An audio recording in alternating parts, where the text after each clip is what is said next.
Perfect. So we can go to the next speaker, Camilla Breventano.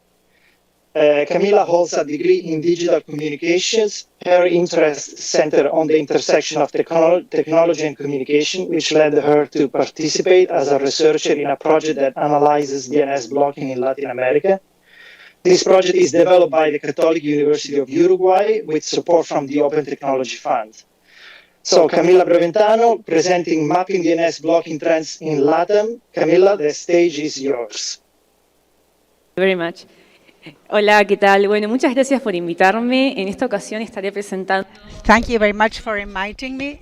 I will be sharing an experience on DNS blocking trends in Latin America. This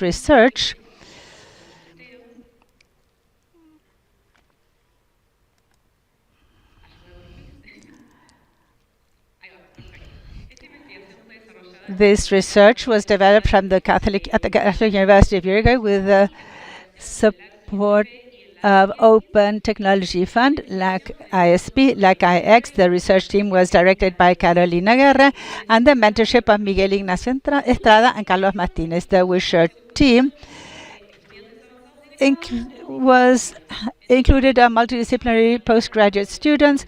It's myself in the charge of data science, Rodrigo and Sabrina in terms of telecommunications, Brittany, political sciences, and Franco, who is the IT expert.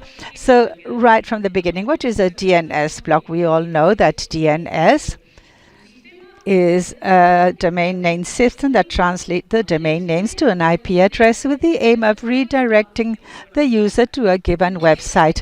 A blocking of this system is a technique used by several network managers and ISP to restrict access to a given web content. The main purpose of this research was to learn which are the main DNS blocking mechanisms in Latin America, with a focus on Cuba, El Salvador, Honduras, and Venezuela, compared to Argentina and Uruguay, considering the difficult political context. We were interested in determining whether the blocking techniques varied depending on the country considered.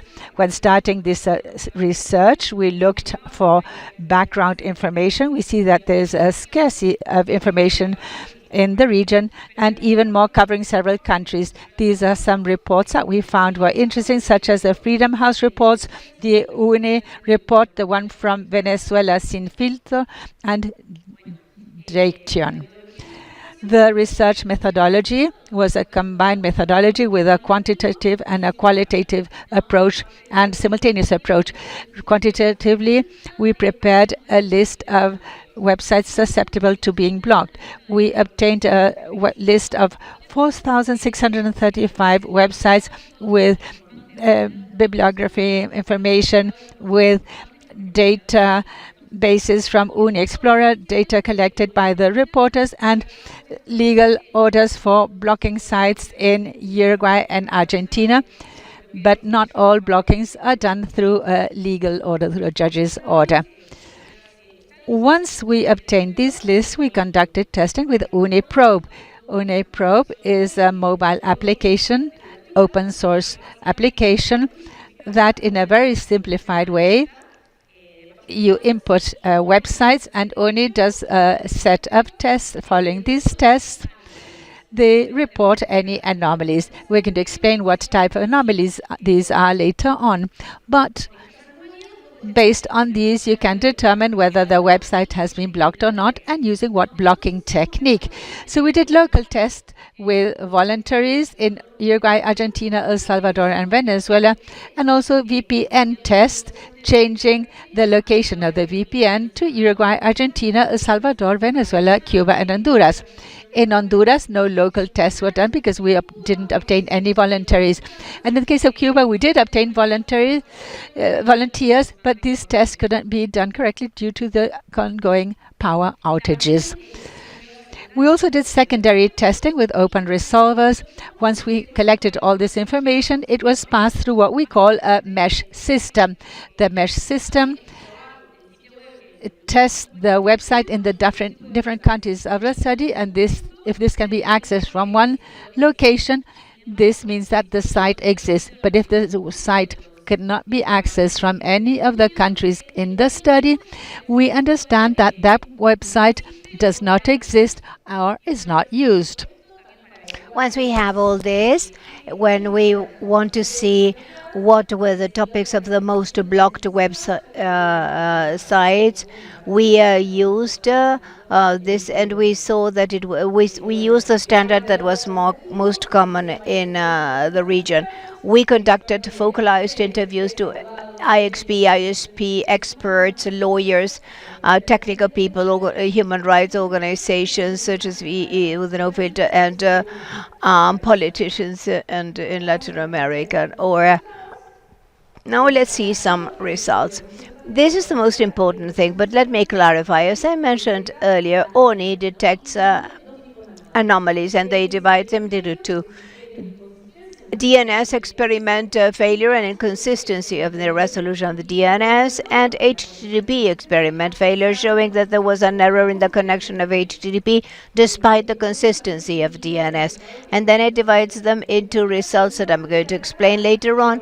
But it's important to clarify here that even the name may sound confused. Both anomalies are connected by ONI to DNS blocks. I know that the name may result confusing. Here we have an initial view of all the tests in each country and percentages of anomalies. And there's a third anomaly that is undefined techniques. That the results were on. It couldn't tell us exactly what anomaly it was, and that's why we call them undefined. So these anomalies are subdivided into different results. In this case, the local and the VPN address, 100% were Android DNS cache no data. That means that the Android device that was the only system used for these tests because of the characteristics of the time of the ONI app didn't contain any valid data, or the information was incorrect. And then the types of anomalies, HTTP experiment failure, were broken down into 5 different results, such as connection refused, generic mount error, est invalid hostname, EF error, and unreachable. Here we have the first results. On top we have the local, and at the bottom in VPN, and to the right you have the HTTP result expert failure, and to the right the DNS expert failure. Here those of Venezuela. You see that in the locally we have a greater variety of the types of results.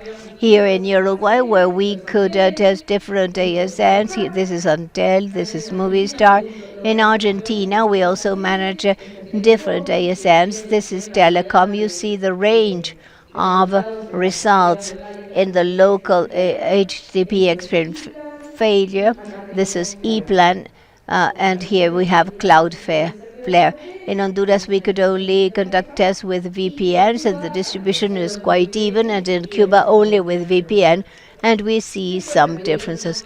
And then going more to the qualitative results, we asked the interviewees what were the key reasons why somebody would be willing to blog a website, and we determined 3 key results. One is intellectual property, piracy, movies that were being streamed, football, etc. The second, lack of law compliance and cybercrime and illegal betting, and then political motivation. Some governments find the need of controlling the rapid dissemination of information in the internet and to control what is being said in the internet. We also have technical and institutional reasons. The first is that the legal mandates sometimes lack a technical approach, and there is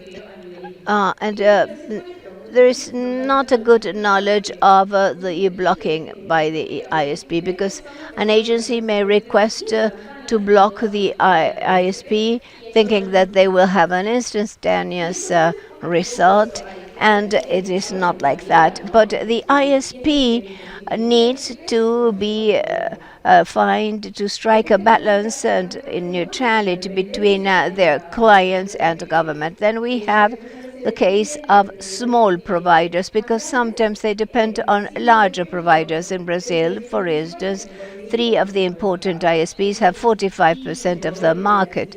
So if 15 of the principal ones block, then the ISPs, the smaller ISPs, would suffer because their DNSs are not configured.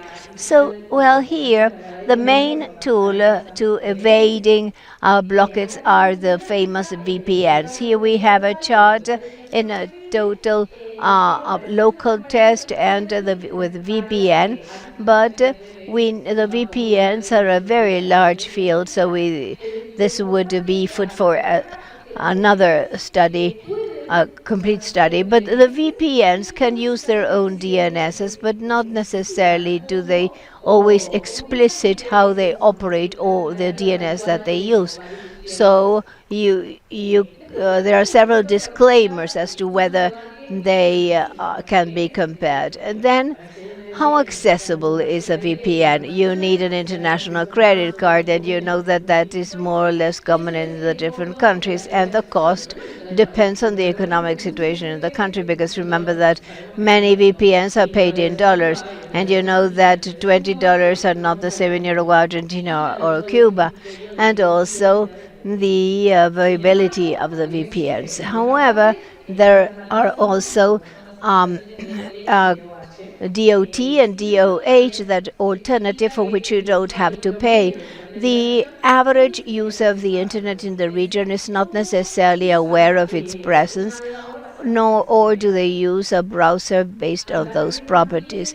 Here too, as I mentioned earlier, the topics that got blocked the most frequently in Uruguay and Argentina, GMB, that is games and gambling, and then we have culture in Uruguay, in Argentina, and in other places. By culture, I don't mean just culture. That also includes entertainment. And here we have serious movies, football matches. So here you have the results in the VPN test. You see that how gambling is not so frequently found, but culture, yes. In Honduras, for instance, it says news, and in Cuba, it says com. That is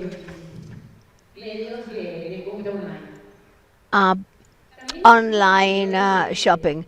And also we did tests with open resolvers that yielded only one result of extreme failure anomalies, and they are divided in next domain and surfing. And here you can see interesting things. For instance, in Venezuela, there are only NX domain results, which might or might not imply using that strategy at the time of blocking. Transparency is important because we put together the list based on the judges' request, but not all of them were. As a conclusion, we can say that techniques implemented for blocking events are not even in the region, but they depend on the technical capacity, the regulatory frameworks, and the political goals in the countries. VPNs are an efficient strategy to evade such blocks. So for the future, this is a first empirical work of university students, as it's not researched in the region, and we know that this topic can and should be studied further. So there are new lines that we thought that we could study, such as the characteristics of the PNs, to conduct more iterations in time, to shorten the sample to more specific categories, among others. Thank you.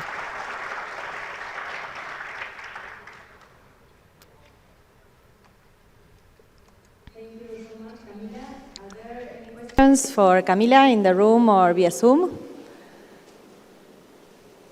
We have some questions. Go ahead. Okay. Hola. Hello.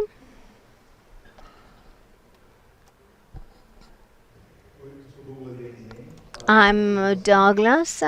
Congratulations for the presentation. I really like the format. That was very creative. Now, the first thing that I'd like to ask you is, why didn't you include Brazil? I imagine that it's because it's very complicated, but my suggestion would be to include Brazil, and also things that happen in Brazil and that happen in Argentina too are blocks that are requested, but not by law enforcement, but that they impose some blocks. So I'd like you to comment on that. I want to check whether I understood the question. So you say that both in Argentina and in Brazil there are blockades that not necessarily come because of the judge's command. Yes, when we discuss transparency, we need to do this disclaimer. It's important for these studies to be open to the public. And we understand that there are several regulations and other ways you can block that are not necessarily by court. There are other ways you can block.